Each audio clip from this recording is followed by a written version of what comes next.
Seja muito bem-vindo ao canal Cronista da História. Estamos iniciando aqui uma série de vídeos sobre as Cruzadas. Do discurso de Clermont à queda de Acre, vamos entender o período da história em que os cristãos latinos empreenderam grandiosas expedições militares, com convocação ou autorização expressa do Papa. Por meio das Cruzadas, vamos buscar entender o homem medieval, para muito além do clichê, da estrutura sólida entre clero, nobreza e campesinato.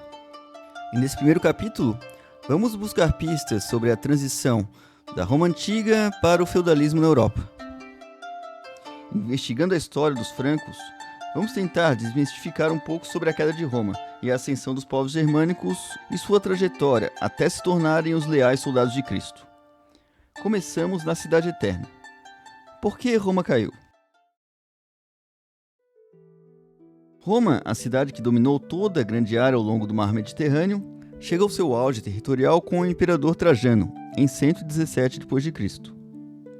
E com o imperador Adriano, Roma abandonou a expansão territorial, focando na defesa das fronteiras. O maior símbolo, sem dúvida, é a Muralha de Adriano da Britânia, construída em 128 d.C., símbolo de contenção e estabilidade e inspiração para a obra de George R.R. Martin, Game of Thrones. Mas o que seria coerente foi o início do fim para o domínio da Cidade Eterna sobre a Europa. Roma dependia das suas expedições porque era através dela que se obtinham escravos. Escravos que, entre outras funções, trabalhavam nos enormes plantations, principalmente localizados na parte ocidental do Império. Com o fim das expedições, a mão de obra ficou escassa. A inflação tornou-se um problema. A escassez gerava insatisfação e a moeda perdeu valor. Ficava mais difícil mobilizar tropas para a defesa do território e sufocar as revoltas. No século III, a entrada dos povos germânicos foi inevitável. Das muitas tribos germânicas na fronteira com o Império Romano, os francos saíram da atual Bélgica, adentrando no século III o norte da Gália para nunca mais saírem. O Império Romano, muito enfraquecido, vendo que não conseguia defender mais suas fronteiras, assumiu com as tribos germânicas o regime de foederati. Em troca de paz nos territórios ocupados, os francos e outros povos germânicos forneciam apoio militar aos romanos. E das principais tribos dos francos que adentraram a fronteira do Remo, destacam-se os francos sálios, de onde vai sair a linhagem dos merovingios, que unificaria as tribos francas. A partir de 293 d.C., o Império Romano foi dividido, para melhorar a administração e apaziguar generais ambiciosos. Mas o processo de apaziguamento não deu certo, pois se a luta antes era por autonomia, agora era pela reunificação do Império. Um dos imperadores que reinava sozinho, Teodósio o Grande, morreu em 395. Deixou como herança o cristianismo como religião oficial do Império Romano, e um território gigantesco para seus dois filhos. Só que agora o Império seria dividido para sempre. Seu filho Acádio herdou o Oriente, e seu outro filho Honório o Ocidente. Mas a vida de Honório não seria nada fácil.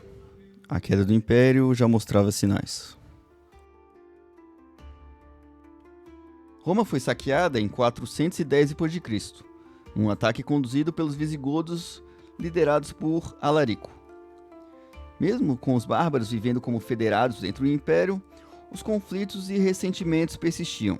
Em meio a dificuldades econômicas, instabilidade política e falhas nas negociações, os visigodos marcharam sobre Roma e a saquearam. E o cristianismo, a nova religião oficial do Império, foi considerada por muitos a responsável pela tragédia. E no contexto de críticas ao cristianismo, considerado fraco e responsável pela tragédia, Santo Agostinho de Hipona, célebre pensador cristão, retoma a ideia de guerra justa, onde a guerra poderia ser feita com certa proporcionalidade. Mais de 600 anos depois, o pensamento de Agostinho seria retomado para justificar as cruzadas. O segundo saque de Roma, em 455, aconteceu quando os vândalos, obtendo boa parte do norte da África, firmaram um acordo com um casamento que não foi cumprido. E o terceiro e derradeiro foi em 476. O imperador romano do Ocidente, o adolescente de 14 anos, Rômulo Augusto, assumiu o trono imperial depois que seu pai, Flávio Orestes, obteve o controle do exército romano em 474 e usou seu poder para destituir o imperador Júlio Nepote. Mas o jovem governou só por mais 10 meses, pois foi deposto por tribos orientais, os Érulos, Turíndios e Essírios, sob a liderança de Odoacro. 23 de agosto de 476, Odoacro se autoproclama o primeiro rei da Itália. Orestes foi capturado e executado. Rômulo deposto, exilado no castelo do sul da Itália. Como a história tem seus protagonistas, o homem considerado como o último imperador do Império Romano do Ocidente é Rômulo Augusto. E aquele apontado como responsável pela queda de Roma é Odoacro, que desejava ter a Itália e ser vassalo de Constantinopla, a capital do Império Romano Oriental. Mas Odoacro não sobreviveu muito para aproveitar sua vitória. Teodorico, rei dos ostrogodos, apoiados pelos romanos do Oriente, matou seu rival, num banquete para celebrar um acordo em que eles dividiriam a Itália. Com Odoacro morto, os ostrogodos, ou os godos do leste, se juntaram aos outros povos germânicos, que já controlavam o restante do Império Romano Ocidental. Bom, falamos de vândalos, godos e Odoacro, no papel da queda de Roma. Mas e os francos? No restante do Império, os romanos já haviam entregado os anéis para não perderem os dedos, que no final perderam de qualquer jeito. No norte da Gália, os francos, junto a uma confederação liderada por romanos com participação de outros germânicos, haviam derrotado os hunos no terrível Átila em 451, que era a grande ameaça aos romanos. Mas o Império Romano já estava em frangalhos. E com mais batalhas vencidas, os bárbaros reivindicavam mais territórios. Alguns anos depois, Clovis, rei de todos os francos, derrota Siagros no norte da Gália em 486. Ele era o último oficial romano no norte da Gália e havia se declarado independente após a queda do imperador Rômulo Augusto. Ao derrotar Siagros, Clovis não queria apenas conquistar território. Ele queria assumir o lugar do oficial romano como um representante legítimo das tradições imperiais. Era como se dissesse: agora, nós que continuamos Roma. Mas para que essa transição fosse aceita, a questão religiosa se tornava essencial. A igreja, com sua estrutura preservada, era o elo entre o antigo mundo romano e a nova liderança franca. E aos poucos a população da Gália começava a se converter, consolidando a autoridade de Clovis não só pela espada, mas também pela fé. Ampliando sua influência por outros territórios, Clovis havia se casado com a princesa borgonhesa católica Clotilde em 493, mas ele mesmo converteu-se em 508 à fé católica.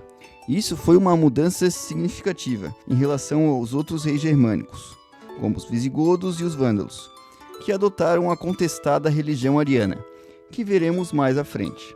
Além disso, Clovis, quando vence os visigodos, definindo as fronteiras nos Pirineus, derrota um inimigo do cristianismo, tornando-se cônsul do Império Romano Oriental. Mas após a morte de Clovis, ficaria nítida a dificuldade dos francos em interromper suas guerras fratricidas pelo controle dos territórios.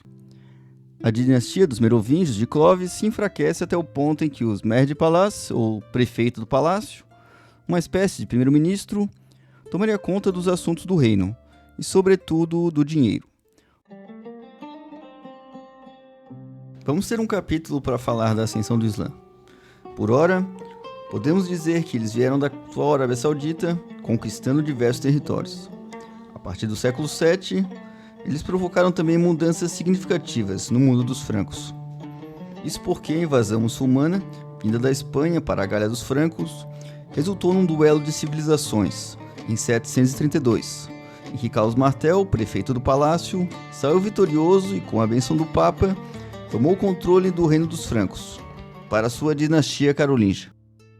O filho de Carlos Martel, Pepino o Breve, fortaleceu a relação com o Papa, sendo coroado o primeiro rei carolíngio dos francos, e entregando os estados papais na Itália ao comando da igreja, que era ameaçado pelos germânicos lombardos. E essa relação com o bispo de Roma marcaria para sempre a dinastia carolíngia.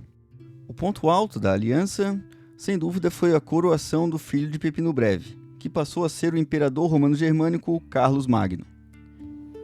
Ampliando a influência sobre a igreja, Carlos Magno aumentou os territórios papais, restaurou igrejas e levou a fé católica aos seus territórios, ainda que pela força. Seus domínios iriam desde a Catalunha até a Croácia. Parecia que o antigo objetivo do rei Clovis de restaurar a glória de Roma pelos francos estava concluído, mas duraria pouco. Com grandes avanços institucionais, combinando a lei romana com os costumes germânicos, o renascimento carolíngio tornou os francos poderosos sobre praticamente toda a Europa. Mas o império, tão logo atingiu seu auge, começou a desintegrar-se, com a tradição própria de dividir o reino igualmente entre os filhos de soberano. Não somente o território foi dividido em três, entre os 3 netos de Carlos Magno, após a chamada Guerra Civil Carolíngia, mas ainda toda a autoridade dos herdeiros continuava sendo severamente diluída. As regiões obtinham autonomia cada vez maiores, enquanto os herdeiros da coroa lutavam entre si em tramóias intermináveis. A última tentativa carolíngia de ter o Império unificado morre junto com Carlos o Gordo, em 888, pós-tramóias e revolta dos seus súditos.